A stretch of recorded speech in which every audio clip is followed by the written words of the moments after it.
Assalamualaikum warahmatullahi wabarakatuh. Perkenalkan, nama saya Muhammad Imron, SEMM, NIDN 07 10 11 8703, Prodi Manajemen Fakultas Ekonomi dan Bisnis Universitas Gadjah Malang. Mata kuliah yang akan disampaikan kesempatan ini, yang pertama yaitu mata kuliah leadership. Bobot SKS 3 dan mata kuliah ini diberikan kepada mahasiswa semester 4 dengan prasyarat mata kuliah yang sudah ditempuh yaitu perilaku organisasi. Metode pembelajaran yang digunakan dalam mata kuliah ini yang pertama adalah ceramah, diskusi, dan studi kasus. Dengan penilaian yang pertama kehadiran itu 15%, tugas 20%, UTS 30%, UAS 35%, sehingga total menjadi 100%.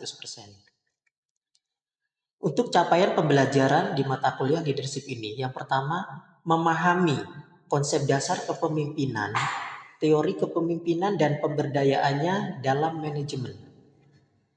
Mengidentifikasi berbagai gaya kepemimpinan dan penggunaannya dalam situasi yang berbeda-beda.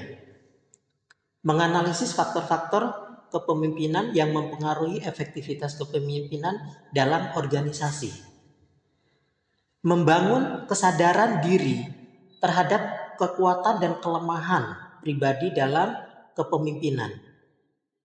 Mengembangkan sikap proaktif dan inovatif dalam menghadapi tantangan yang berbeda-beda di dalam kepemimpinan. Mengembangkan strategi pengambilan keputusan dan pemecahan masalah di dalam kepemimpinan.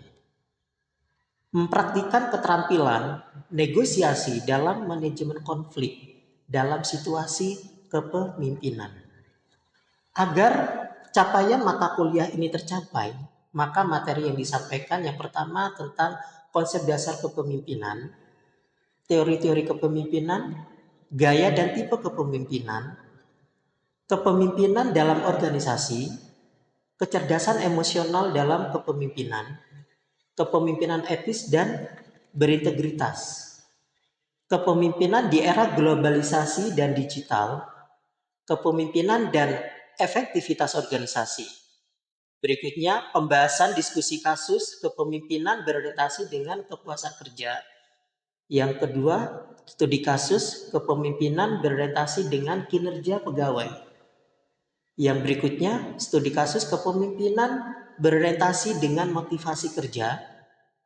Yang terakhir nanti, diskusi kasus kepemimpinan berorientasi dengan budaya organisasi. Untuk menunjang pembelajaran di perkuliahan ini, referensi yang dapat digunakan mahasiswa yaitu yang pertama, buku dari Gary Yukel tentang kepemimpinan. Yang kedua, Robbins tentang perilaku kepemimpinan. Yang ketiga, Gibson tentang kepemimpinan globalisasi. Demikian pemaparan ini di mata kuliah leadership yang saya ambil untuk PDD UKT PT gelombang 1 tahun 2025. Terima kasih. Assalamualaikum warahmatullahi wabarakatuh. Baik, selamat siang. Assalamualaikum warahmatullahi wabarakatuh.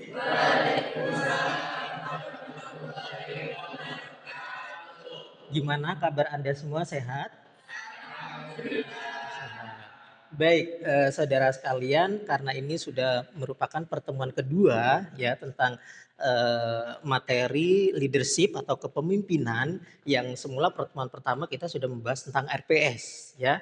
Nah, sekarang pertemuan kedua kita membahas tentang teori secara detailnya seperti apa, seperti itu ya. Nah, makanya di sini kita membahas ya atau yang dibahas hari ini adalah konsep dasar kepemimpinan seperti itu. Nah, konsep dasar kepemimpinan di sini diharapkan yang pertama ya, diharapkan dari deskripsi mata kuliah ini gitu ya. Mata kuliah ini membahas tentang konsep teori gitu ya. Kemudian tidak hanya teori, tapi nanti ada praktik kepemimpinan dalam berbagai konteks gitu ya. Nah, kemudian baik dalam organisasi pemerintahan maupun kehidupan sosial. Nah, saudara kan di dalam organisasi kan tidak hanya memimpin organisasinya saja gitu ya, tapi saudara juga akan memimpin di tempat tinggal saudara seperti itu atau di daerah saudara sendiri seperti itu. Nah, disitulah nanti saudara akan bersosialisasi dengan lingkungan yang ada di sekitar saudara seperti itu. Nah, maka dari itu dari lingkungan sosial itu nanti akan saudara akan mengetahui gitu ya dari mata kuliah ini bertujuan untuk mengembangkan gitu ya pemahaman dari mahasiswa, dari Anda-Anda semua, kemudian mengenai peran pemimpin dan gaya kepemimpinan apa yang layak untuk digunakan pada saat saudara menjadi seorang pemimpin tersebut seperti itu. Nah, gaya kepemimpinan kan ada beberapa gitu ya. Ada gaya kepemimpinan otoriter ya. Kemudian ada gaya kepemimpinan demokratis. Nah, kemudian ada gaya kepemimpinan situasional ya, dan yang berikutnya ada kepemimpinan laissez-faire seperti itu. Nah, itu nanti akan dibahas secara mendetailnya di slide PPT yang berikutnya seperti itu. Nah, oke. Nah, sekarang yang pertama ini yang kita bahas adalah definisinya dulu. Nah, kita diskusi dulu gitu ya sebelum secara mendetail membahas tentang teorinya. Kalau leader itu siapa? Leader, pemimpinnya atau orangnya ya. Oke, nah kalau leadership sifatnya. Nah, oke. Nah, jadi dari situ saudara lebih memahami apa itu leadership itu ya. Leader itu apa, kemudian leadership itu apa seperti itu. Nah, baik di sini leadership itu ya kemampuan yang dimiliki oleh seseorang untuk mempengaruhi orang lain gitu ya. Mempengaruhi siapa, Pak? Ya, bisa jadi mempengaruhi para bawahan kan kayak gitu ya kalau saudara mempunyai bawahan. Kalau tidak mempunyai bawahan berarti mempengaruhi siapa, Pak? Ada lagi yaitu mempengaruhi yang ada di keluarga kita. Nah, para yang cocok nih, kan biasanya kalau di rumah itu kan kalau sudah berkeluarga pasti menjadi seorang pemimpin keluarga. Nah, yang saudara pengaruhi dengan baik gitu ya, siapa di keluarga saudara? Anak dan istrinya seperti itu. Kalau perempuan ada nggak? Kalau perempuan biasanya mengikuti ini ya, mengikuti pemimpinnya ya atau suaminya ya seperti itu. Gimana? Gimana? Oke, yang penting paham lah ya bagaimana caranya kita itu mempengaruhi eh, atau kita itu menjadi seorang pemimpin itu yang kita pengaruhi itu siapa aja. Kalau di keluarga yaitu ya anak dan istri, kalau di tempat kerja yaitu bawahan kita gitu ya atau rekan-rekan kerja kita seperti itu yang menjadi bawahan kita seperti itu. Nah, oke, yang berikutnya adalah setelah mempunyai kemampuan yang dimiliki gitu ya untuk mempengaruhi orang lain dalam bekerja yang bertujuan untuk mencapai sasaran dan target. Nah, targetnya itu apa? Biasanya kalau seorang pemimpin itu untuk mencapai sesuatu tujuan kayak gitu. Targetnya apa biasanya seorang pemimpin itu kan pasti mempunyai visi, betul. Kemudian setelah visi apa? Visi atau misi dulu? Misi gitu ya. Oke, jadi kedua-duanya itu memang saling berhubungan seperti itu ya. Oke. Nah, yang berikutnya adalah sedangkan pemimpin merupakan ketua atau peran dalam sistem di sebuah kelompok atau organisasi. Jadi yang merancang ya sistem pekerjaan itu adalah seorang pemimpin. Nah, biasanya seorang pemimpin itu pasti yang dilakukan adalah perencanaan dulu. Nah, setelah melakukan perencanaan, menentukan visi dan misi yang ingin dicapai gitu ya. Nah, kemudian barulah nanti akan diimplementasikan kepada bawahannya supaya pekerjaan yang nantinya akan mewujudkan suatu tujuan dari seorang pemimpin itu akan dilaksanakan gitu ya, sehingga pekerjaan-pekerjaan itu diatur sedemikian rupa, dikasihkan ke bawahannya sesuai dengan job analyze-nya gitu ya. Kan job analyze kalau kita kembali ke kemampuan dari masing-masing bawahan gitu ya, saudara kan pasti mengetahui gitu ya kemampuannya. Oh, ini kemampuannya di bidang keuangan, kemudian yang di tengah kemampuannya di bidang operasional, kemudian yang berikutnya adalah di bidang pemasaran atau marketing, dan yang berikutnya adalah di bidang MSDM seperti itu. Nah, jadi dari bidang-bidang itulah dikelompok-kelompokkan, kemudian sama pemimpin itu diberikanlah pekerjaannya kepada masing-masing karyawannya atau orang yang ada di organisasi tersebut seperti itu. Oke. Nah, dari sini ada yang ditanyakan dulu sebelum saya lanjutkan, dipersilakan. Belum ya? Oke, saya lanjutkan. Nah, yang berikutnya adalah konsep dasar pemimpin itu apa gitu ya. Nah, suatu perwujudan tingkah laku dari seorang pemimpin yang menyangkut kemampuannya dalam memimpin. Berarti seorang pemimpin itu harus mempunyai kemampuan.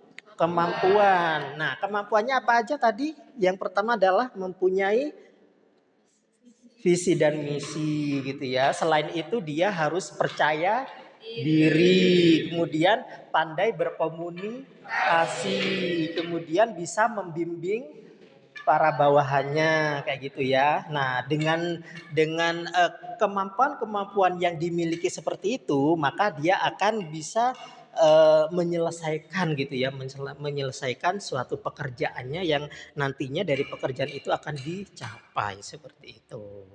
Oke. Nah, yang berikutnya, paham istilah ini? Nah, pasti paham lah ya, karena kan istilah ini kan kalau di daerah Jawa gitu ya, kalau di daerah Jawa itu kan pada zaman dahulu itu sampai sekarang gitu ya, itu memang sering dilakukan gitu ya, sering dipakai kayak gitu. Pemimpin ing ngarsa sung tulodo, ing madya mangun karso, tuturi handa yani. Nah, berarti seorang pemimpin apa? Seorang pemimpin itu ada di depan. Kemudian setelah di depan yang menjadi tauladan. Tauladan itu berarti dia menjadi panutan. Oke, yang berikutnya adalah mengikuti dari belakang. Ya, mengikuti dari belakang berarti dia memberi dorongan. Oke, atau memberi semangat atau motivasi kayak gitu. Nah, jadi memang dianjurkan seorang pemimpin itu harus menjadi tauladan. Tauladan itu menjadi panutan. Walaupun dia sudah tidak menjabat lagi sebagai seorang pemimpin, pasti apa yang dia lakukan, kebaikan-kebaikan yang dia lakukan itu eh, akan ditiru oleh generasi pemimpin yang berikutnya seperti itu. Nah, jadi dari situlah saudara akan lebih paham lagi gitu ya terkait dengan konsep dasar dari seorang pemimpin. Jadi yang pertama, pemimpin itu harus menjadi panutan. Kemudian kalau dari belakang memberikan semangat atau dorongan kayak gitu ya. Dorongan itu kepada siapa aja Pak gitu ya. Dorongan tidak hanya memberikan dorongan secara lisan saja gitu ya.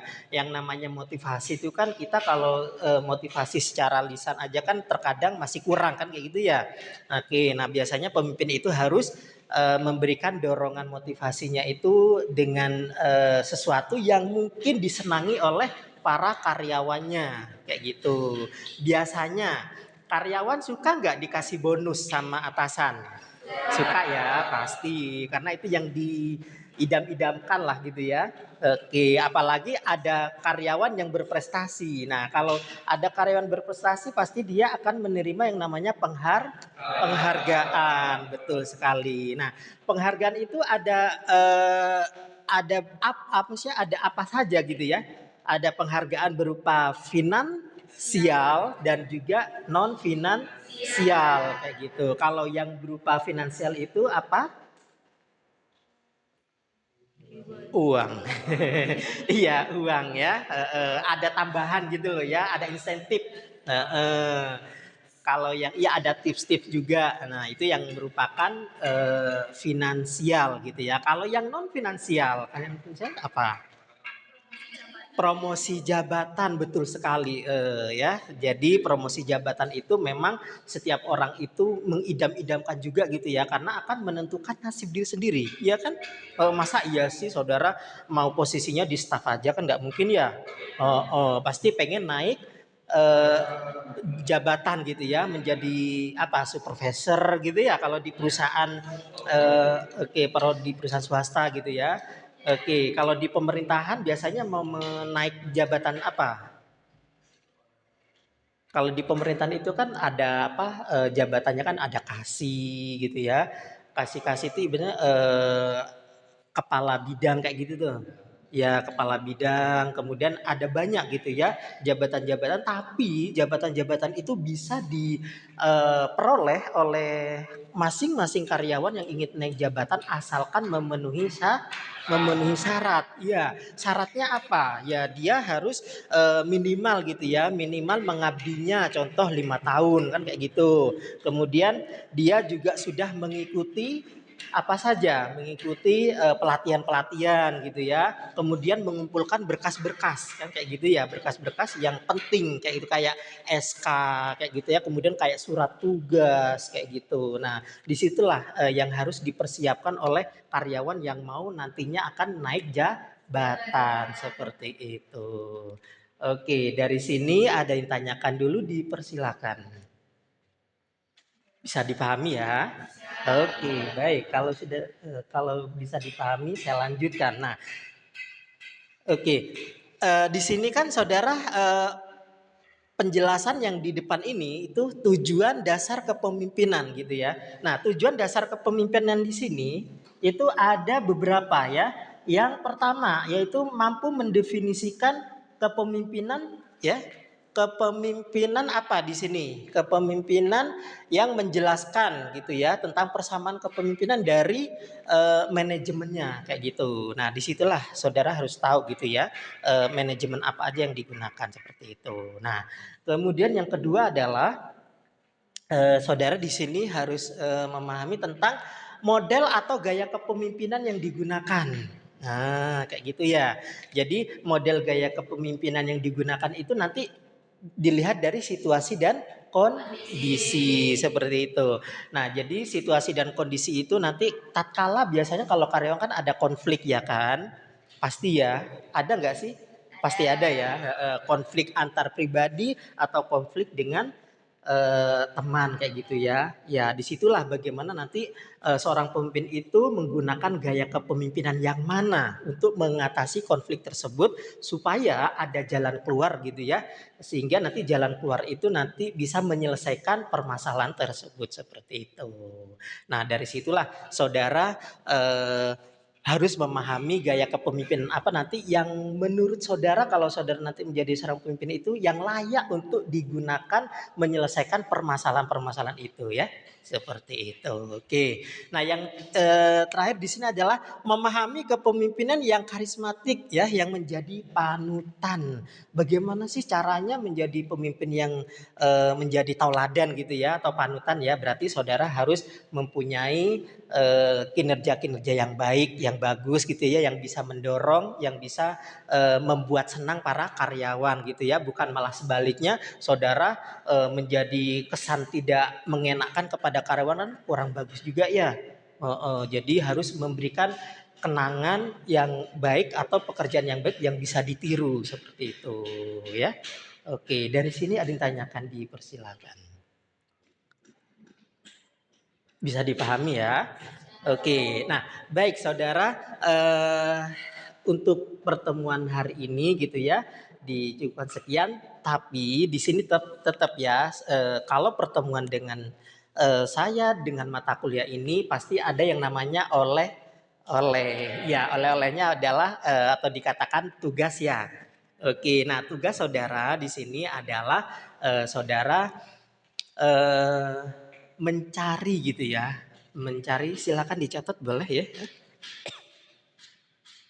Mencari contoh figur seorang pemimpin yang menjadi motivasi bagi saudara, yang memotivasi bagi saudara. Mencari ya figur seorang pemimpin yang bisa memotivasi diri saudara sendiri gitu. Nah, itu nanti dijelaskan gitu ya. Oke, dijelaskan kalau saudara memilih seorang pemimpin X gitu ya. Nah, itu saudara jelaskan. Nah, itu nanti ada alasan-alasan apa itu saudara juga berikan penjelasannya seperti itu.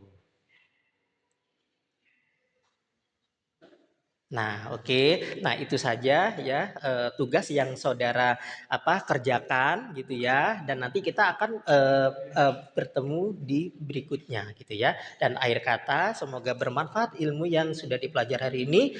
Dan akhir kata saya undur diri. Selamat siang. Assalamualaikum warahmatullahi wabarakatuh.